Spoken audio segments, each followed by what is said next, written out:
lolobana di zaman ayeuna anu kaciri loba nu kapaehan tapi loba nu daftar ngaji ari ilmuna teu diraksa eta teh karasa dosa. Bener gitu, kula asupkeun ngaji, kula diasupkeun sampai pimpinan ngasupkeun pengajian bingung hayang diasupkeun ngaji,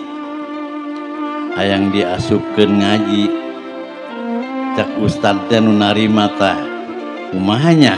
teu diasupkeun beusi fitnah diasupkeun ieu can bagus ngajina akhirna kumaha diasupkeun bae eta kabeh ruksak. Sohibul bait duitna beak pake ngupahan nu ngaji, mayitna ngajegeug bae kadatangan rahmatna jabab maca Quran loba naon loba salah isa sapuni sabarata dua len loba geus dua karugian dua pasal mayit jojong bae teu aya rahmat anu datang cenah Quran anu dibaca kunaon eta rahmat Quran teu aya. Kaduana sohibul bait nu aya dijual jang ngupahan nu ngaji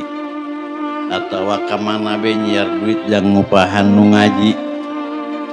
gitunya ngaji di kuburan atawa di imah dua tah sampai mayitna teu kadatangan rahmat kusebab nu ngajina asal-asalan. Katiluna nu ngajina doraka gede ari duit ditarima ari ngajina teu tanggung jawab bagusna doraka teu